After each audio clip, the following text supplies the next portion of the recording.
तो ऐतिहासिक लोकसभा रही। पुरानी संसद और नई संसद के बीच की कड़ी बनने का सौभाग्य इस 17वीं लोकसभा को प्राप्त हुआ। सदन के अंदर पार्लियामेंट की कार्रवाई में पक्ष विपक्ष होता है, वैसे सारे सांसद आपस में मित्र हैं। राजनीति एक तरफ और हमारी विचारधारा एक तरफ। हमारी पीढ़ी ने अमृतकाल की शुरुआत भी देखी और अमृतकाल की नींव डलते भी देखी। ये लोकसभा बहुत ऐतिहासिक लोकसभा रही। इतने सारे डिसीजन लिए गए।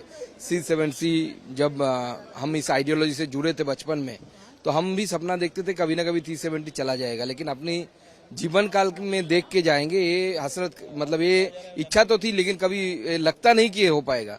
लेकिन इसी सेशन में इसी 17 लोकसभा में वो हटा दिया गया। उसके साथ ये जो नारी शक्ति का जो 33% रिजर्वेशन नारियों के लिए, महिलाओं के लिए ये जो आया, ये स्वामी विवेकानंद बोला करते थे कि समाज में पुरुष और नारी पक्षी के दो पंख की तरह है। एक पंख अगर उड़ी कर रह गया तो उससे पंछी जैसे उड़ नहीं पाता, ऐसे समाज देश का भी डेवलपमेंट नहीं होता। इसी तरीके से नारियों के लिए, महिलाओं के लिए 33% रिजर्वेशन दिया गया। ये वाला डिसीजन भी यहाँ लिया गया। बंगाल के लिए और पूरे देश के लिए जो लोग रिफ्यूजी लोग हैं, CA उनके लिए लागू किया गया, CA का पास किया गया, उसके बाद वो लागू भी होने वाला है। ऐसे बहुत सारे डिसीजन लिए गए। 35A हटाया गया, राम मंदिर बने। डिसीजन तो यहाँ पे नहीं लिए गए, लेकिन जो वातावरण बनता है उसका भी पॉजिटिव रोल रहता है। उस वातावरण के कारण राम मंदिर का वर्डिक्ट आया, वो भी शांतिपूर्ण तरीके से राम मंदिर बना।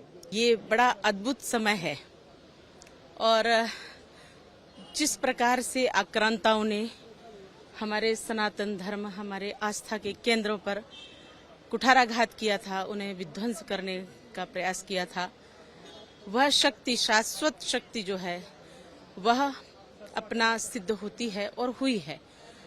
प्रभु राम जी का मंदिर जिस प्रकार से हजारों लाखों करोड़ों साधु संत हिंदुओं के खून से रचा इतिहास था, वह बड़े भव्य और दिव्य मंदिर हमारे समक्ष है। प्रभु रामलला अपने दिव्य रूप में उपस्थित हैं और यह सिर्फ एक मंदिर नहीं है, यह आदर्श है राष्ट्र का, यह आदर्श है भारतवर्ष का, यह आदर्श है हिंदुत्व का, यह आदर्श है हिंदू का, यह आदर्श है सनातन का, यह आदर्श है भारत का, यह आदर्श है हमारे शास्त्रों का, यह आदर्श है भारत की जनता का, जन जन का। भाई, सबसे पहले तो 17वीं लोकसभा का ये आखिरी दिन, आज के दिन संसद में बैठे हुए पिछले 5 साल की तमाम यादें वापस से कौंध गईं। इन 5 साल कई उतार चढ़ाव से भरे हुए रहे। इन 5 सालों में कई आरोप प्रत्यारोप, तीखी मीठी हर तरीके की बहस का हम लोगों ने अनुभव किया। बट इतना मैं जरूर ईमानदारी से कहूँगा कि इन 5 सालों ने संसदीय कार्यों की नई ऊंचाइयों को हासिल करने का काम किया। कई ऐसे विधेयक जो कि दशकों से लंबित थे, उनको हम लोगों ने पूरा किया। इतिहास और भविष्य के बीच की हम लोग कड़ी बने। पुरानी संसद और नई संसद के बीच की कड़ी बनने का सौभाग्य इस 17वीं लोकसभा को प्राप्त हुआ।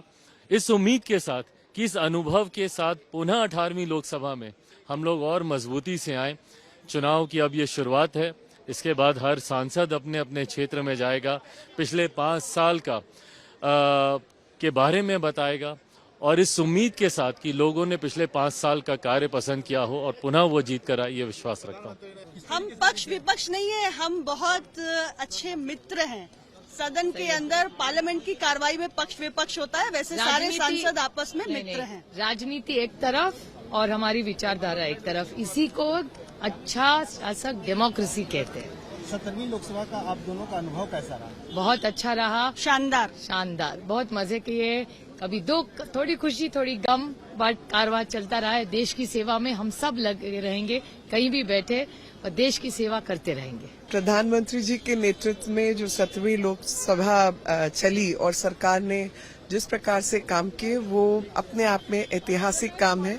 और मैं आज यही सोच रही थी कि हमारी जो जनरेशन है 17वीं लोकसभा वाले, वो कुछ खास लोग हैं, क्योंकि उनके समय में जो कुछ घटा है, ना वो पहले घटा ना बाद में।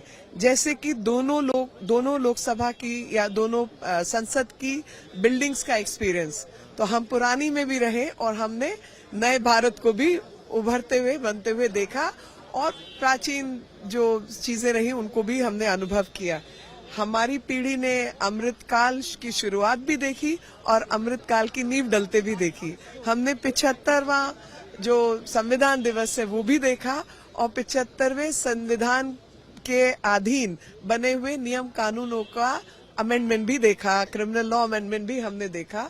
हमने राम जी का मंदिर बनते हुए भी देखा, प्राण प्रतिष्ठा भी देखी और हमने अन्य जो समाज में मूल्य आधारित समाज के निर्माण का जो स्थान होना चाहिए लोकतंत्र में, उसको भी बनते हुए देखा। तो हम बहुत भाग्यशाली हैं कि ये बहुत बड़ा जनरेशनल चेंज हमारी आंखों के सामने हुआ और नरेंद्र भाई मोदी जी का नेतृत्व, अमित भाई शाह जी का गृह मंत्रालय और राजनाथ जी का defence ministry, Nitin Gadkari ji road and transport minister, बेहतरीन काम हमने अपनी आंखों के सामने होते हुए देखा है।